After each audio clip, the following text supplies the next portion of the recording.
લોહ પુરુષના વારસાનો ઉત્સવ ઉજવવા અને સરદાર પટેલના જીવન મૂલ્યો, વ્યક્તિત્વ અને કાર્યોને જાણવા અને સમજવા યુનિટી માર્ચ પદયાત્રાનું જંબુસર વિધાનસભાનું જંત્રાણ પ્રાથમિક શાળા ખાતેથી સાંસદ મનસુખ વસાવાએ પ્રારંભ કરાવ્યો હતો. સરદાર વલ્લભભાઈ પટેલની 150મી જન્મ જયંતિ નિમિત્તે ઠેર ઠેર યુનિટી માર્ચનું આયોજન કરવામાં આવ્યું છે, જે અંતર્ગત જંબુસર વિધાનસભા પદયાત્રા લોહ પુરુષના વારસાનો ઉત્સવ ઉજવવા એક ભારત આત્મનિર્ભર ભારત એકતાનો સંદેશ પ્રશ્ન માટે સમર્પિત થવા જંત્રાણ પ્રાથમિક શાળા ખાતે કાર્યક્રમ સાંસદ સભ્ય મનસુખભાઈ વસાવાના અધ્યક્ષસ્થાને યોજાયો હતો, જેમાં ધારાસભ્ય ડી.કે. સ્વામી, જિલ્લા ભાજપ પ્રમુખ પ્રકાશભાઈ મોદી, તાલુકા પ્રમુખ કુલદીપસિંહ યાદવ, શહેર પ્રમુખ મનનભાઈ પટેલ, એપીએમસી ચેરમેન વનરાજસિંહ મોરી, પ્રદેશ કિસાન મોરચાના કમલેશભાઈ પટેલ, તાલુકા પંચાયત પ્રમુખ નીતિનભાઈ પટેલ, પ્રાંત અધિકારી એસ.એમ. ગાંગુલી, મામલતદાર એન.એસ. વસાવા, ટીડીઓ હાર્દિકસિંહ રાઠોડ સહિતના ઉચ્ચ અધિકારીઓ અને પદાધિકારીઓ ઉપસ્થિત રહ્યા હતા. સ્વાગત પ્રવચન પ્રાંત અધિકારી એસ.એમ. ગાંગુલી દ્વારા કરાયું હતું. આ પ્રસંગે સાંસદ મનસુખ વસાવાએ જણાવ્યું કે સરદાર પટેલના જીવનમાંથી પ્રેરણા લેવાની છે. તેમણે બધાને એક કર્યા, તેમાં મોટું યોગદાન હતું. વર્તમાન અને આવનાર પેઢી એક થઈ નાત જાતનો ભેદભાવ ભૂલી યોગદાન આપે, ભારત દેશનો સમગ્ર વિશ્વમાં વિકાસ થાય, પ્રભુત્વ વધે, તે માટે સરકાર દ્વારા વિવિધ યોજનાઓ થકી દરેકનો સમાન વિકાસ થાય, તે માટે વડાપ્રધાન નરેન્દ્ર મોદી કાર્ય કરે છે. આર્થિક ક્ષેત્રે દેશ પ્રગતિ કરી રહ્યો છે. 2047માં દેશને વિકસિત ભારત બનાવવાનું છે. દેશની એકતા બની રહે, સંગઠિત થઈ કાર્ય કરીશું તો ભારત દેશ વિકસિત દેશ બનશે. ભાજપ સરકાર દેશને વિકાસના માર્ગે લઈ જવા રચનાત્મક કાર્યો કરી રહી છે. દરેક ક્ષેત્રમાં વિકાસ થાય તે માટે કાળજી રાખવી પડશે. દરેકને રોજગારી મળે તે માટે સરકાર કટિબદ્ધ છે. દેશમાં બનેલ સ્વદેશી વસ્તુનો ઉપયોગ કરવા અપીલ કરી. જંબુસર પંથકમાં ઔદ્યોગિક ક્ષેત્રે વિકાસ થઈ રહ્યો છે. જિલ્લાના ઉદ્યોગોમાં સ્થાનિકોને રોજગારી મળે તે માટે શિક્ષણ પર ભાર મૂકવો પડશે. સમૃદ્ધ ભારતમાં શિક્ષણ જરૂરી છે, તે અંગે સરકાર કાર્ય કરી રહી છે.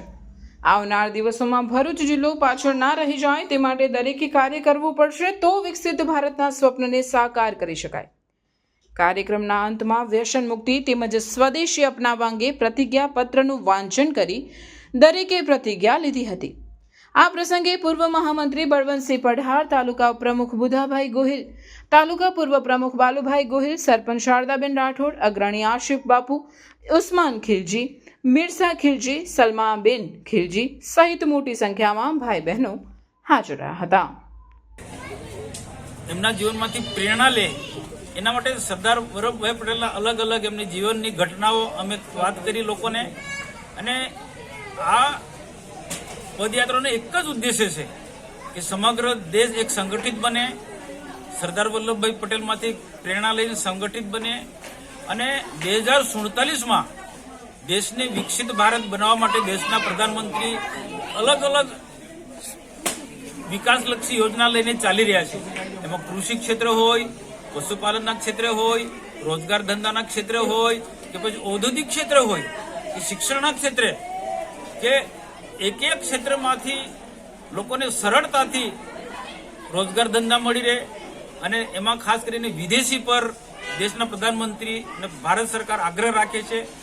આ બધી જ બાબતોને આવરી લીધી અને દેશ 2047 સુધીમાં કઈ રીતના વિકસિત ભારત બને અને એક દેશના પ્રધાનમંત્રી નહીં, સમગ્ર દેશવાસીઓ ગામે ગામ એક સંગઠિત થઈ અને સરકારની અલગ અલગ યોજનાનો લાભ લઈ અને સાચા અર્થમાં દેશને વિકાસના માર્ગે લઈ જવા માટે બધા જ લોકોએ જાગૃત થવું પડે. આ કોઈ યુનિટી માર્ચ યા પદયાત્રા કોઈ પોલિટિકલી નથી, પણ દેશને એક કરવાનું આ ભગીરથ કાર્ય છે.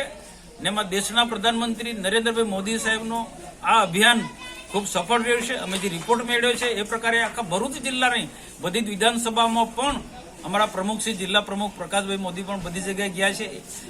ખૂબ સફળ રહ્યું છે. એ રીતના આખા ગુજરાતની અંદર, આખા દેશની અંદર આ યુનિટી માર્ચના જે કાર્યક્રમ ખૂબ ભવ્ય રહ્યા છે, ખૂબ પ્રભાવશાળી રહ્યા છે. અને સ્વદેશી અભિયાન ને પણ સાચા અર્થમાં એક સારી સફળતા મળી રહી છે. તો જંબુસરનો યુનિટી માર્ચનો કાર્યક્રમ ખૂબ સફળ રહ્યો છે અને હું આશા રાખું કે સૌ દેશવાસીઓ ભેગા થઈ આ જંબુસર વિધાનસભાના લોકો પણ દેશના વિકાસમાં યોગદાન કરે. આપણા વિસ્તારને જે મોટા મોટા ઉદ્યોગો આવ્યા છે એ ઉદ્યોગોમાં આપણા યુવાનોને કામ મળે, રોજગારી મળે, એ એંગલથી પણ શિક્ષણમાં તેમજ અલગ અલગ સરકારના જે અભ્યાસક્રમો જે છે કે સ્કિલ ડેવલપમેન્ટ કાર્યક્રમો છે એમાં પણ આપણે રસ લઈએ અને આ ઉદ્યોગોમાં સ્થાનિક યુવાનોને કામ મળે, રોજગારી મળે, એ એંગલથી આપણે સૌ આગળ વધીએ.